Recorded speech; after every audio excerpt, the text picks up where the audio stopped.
a lot of, they will stop at nothing to complete their toolkit of control. Right? So one of the things that has been missing from the toolkit of total control has been quarantines and curfews, right? So now, welcome to the new world in America, where to get on a bus, to go through a subway station, if you think that the procedures at the TSA are onerous, right? Guess this is coming to a bus depot near you. It's a more invasive way, and the ruling class needs this because, let me say, if the ruling class ever saw wide-scale civil unrest, you'd see an Ebola outbreak in America right away. Okay, so this is, what you see is that Ebola is another tool in the toolbox of the ruling class control. Yeah, to keep down absolutely, repression. positively, 100%. This is a tool. Right. Ebola doesn't just magically start spreading. And then we have these doctors that come back here. The white people, of course, live. The two whites who got it or survived. All the black people that get it die. Right? It's very possible that these one of these NGOs over there is going around with a veil of Ebola or spreading it from a small plane onto villages. The point is to get hundreds of thousands of people infected with it and create the next phase of control. Now, one of the things I'd like to show to back up my my claims here. Here's a document from the Rockefeller Foundation. Rockefeller Foundation, right there. You can zoom in on that, where my finger is. It's called Scenarios for the Future International Development, the Rockefeller Foundation. All right. Okay. Let's take a look at what they're saying here. This is something like a 50, 60-page document. I'd like you to go to page 18, if you can look at this up on the internet, but I'll read it off here. It's called lockstep, lockstep. And this is a phrase that I used right after 2001 when I saw the entire system of the United States, including the population, were in lockstep. So the Congress went along, and yes, it was Osama bin Laden, and the people waved their flag and said, I hate, hate, hate, hate, and everything was in lockstep. Well, in 2010, they published this, Rockefeller Foundation, and here's what they're saying. They're saying that they call it a scenario. These are scenario narratives, and they speak about it in the past tense. So they put out this scenario, lockstep. A world of tighter, top-down government control and more authoritarian leadership with limited innovation and growing citizen pushback. Okay, I'll read a little bit of it. In 2012, the pandemic that the world had been anticipating for years, nobody was anticipating a pandemic, finally hit.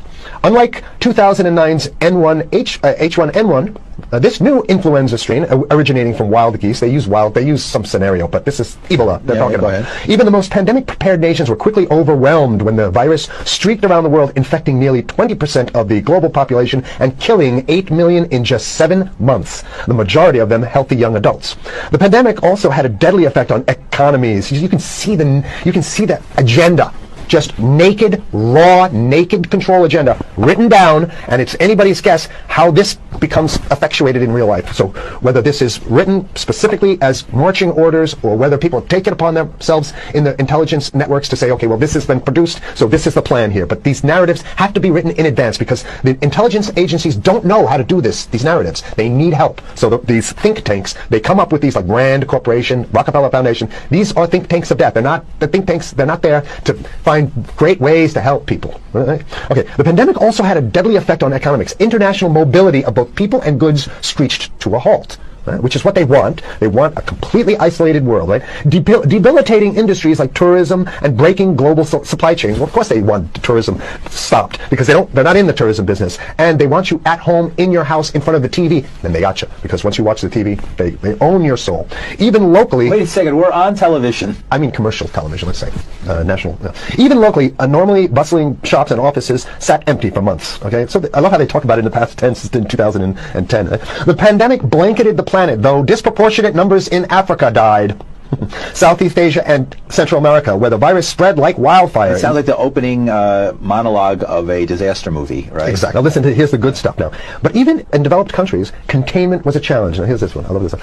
The United States' initial policy of strongly discouraging, in quotation marks, strongly discouraging citizens from flying proved deadly in its leniency. So they're saying, that... No, keep going. It proved deadly in its leniency. So they should have been tougher, right? Accelerating the spread of the virus, not just within the United States, but across borders. However, a few countries did fare better. China, in particular. The Chinese government's quick imposition and enforcement of mandatory quarantine for all citizens, as well as its instant and near hermetic sealing off of all borders, saved millions of lives, stopping the spread of virus far earlier than in other countries. So the message is here we have to look towards the Chinese, the oppressive totalitarian Chinese regime, as an example of what we need to be doing here. And of course, the ruling class here loves the Chinese regime because they have demonstrated to the ruling class the most efficient form of capitalism, which is authoritarian capitalism. So we have capitalism, but unfortunately we have this like veil. I get it. We have this veil of This is great democracy. stuff. This is very interesting. This is continue on. Okay, okay. China's government was not the only one that took extreme measures to protect its citizens from risk and exposure. During the pandemic, national leaders around the world flexed their muscles, flexed their authority, and imposed airtight rules and restrictions. You can see the agenda. Go. Okay, from the mandatory wearing of face masks to body temperature checks at the entries to communal spaces like That's what's happening right now. Yeah, but soon it's going to be like body. You know, it's It'll not, be at the subway. yeah. Well, Is that what you're saying? We'll be going through this in the subway, get on the buses and the subway, absolutely, things like that. positively. And what this means though is don't think about having a cigarette, a joint on you, or I mean basically you can't. This is a dragnet for everything. So if in order for you, In other words, just like with stop and frisk, this is ultimate stop and frisk. this is the ultimate cavity stop and fix, cavity search kind of thing. All right. So during the pandemic, national leaders around the world flex their authority. Now there's some good stuff. Listen to this. And even supermarkets, they want body checks at supermarkets. Okay, so basically what they're saying is they're building a system where every move you make, you got to go through them. You can't get food. Well, how about if you go to the farmer's market? Here's the good stuff now. I mean, it just keeps getting better. Even after the pandemic faded, this more authoritarian control and oversight of citizens and their activities stuck and even intensified. That's the whole point. So they're going to get rid of... Didn't that happen already with 9/11? Of course. 9/11 was how many, 14 years ago, and we still have all these draconian rules. So they're going to put the body cavity USA searches Patriot in. and all That's that right. stuff. So in order to get to the supermarket, you got to have a body cavity search, and then when there's no more Ebola, well, you know what? We kind of like this way because we have a complete infrastructure of a control grid. In order to protect themselves from the spread of increasingly global problems, from pandemics and national terrorism to environmental crisis and rising poverty, leaders around the world took a firmer grip on power. Well, what the hell would rising poverty have anything to do with imposing strict citizen controls with face masks? So they're very sloppy stuff here. At first, the notion of a more controlled world gained wide acceptance and approval. I'm sorry. Nobody likes this stuff. They're just saying it. I have to provide analysis. Only because we only have 5 minutes left. So that's Oh my God, okay. Citizens willingly gave up some of their sovereignty and their privacy to more paternalistic states in exchange for greater safety and stability. I mean, that's just a complete naked contradiction to the famous saying that if you think you're going to give up a little bit of security, I mean, if you're going to give up your freedom for security, you're going to get neither. That's the long-standing thing. And here what they're doing is they're not even ashamed or embarrassed to absolutely say the exact opposite. They're saying, yes, we all want to give up our privacy and sovereignty for more stability and security and stability. So you don't get that. When you give it up like that, you get the shaft. Can you show us the cover again of what you were just reading? One more time, and then I have two more documents. Right, this is what we were reading here, and just zoom in a little bit so folks can see it. He'll zoom in, don't worry, you can relax. And scenarios for the future of technology and international development. Okay, now I have two more documents. Keep it zoomed. We have the National Security Memorandum of December 10th, 1974. This is Henry Kissinger's brainchild.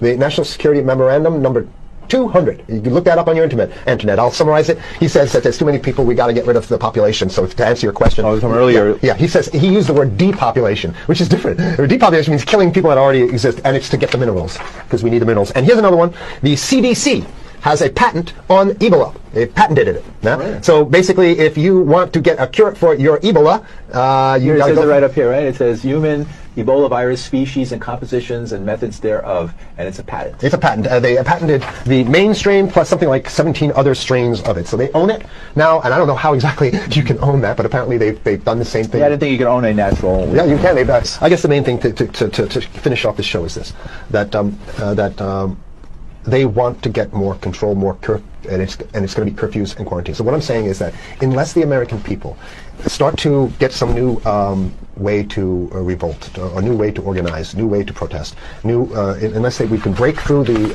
apathy, because that's what we have here, then it's going to be a slave state here. The ruling class doesn't seem to have too much resistance. They're getting everything on their Christmas shopping list. And they've been wanting quarantines and curfews for a long time. Now they got it. And if you want to live in a world where you're tricked into all this stuff because it's for your safety, right? And if you want to have a probe and make sure you got to check your pockets, make sure you don't have anything incriminating on you before you go out, and when you step out of your house, you want some police there to monitor and see what you're doing. If that's the world you want to live in, be apathetic, don't do anything. You're going to get that world very soon. It's coming your way, definitely.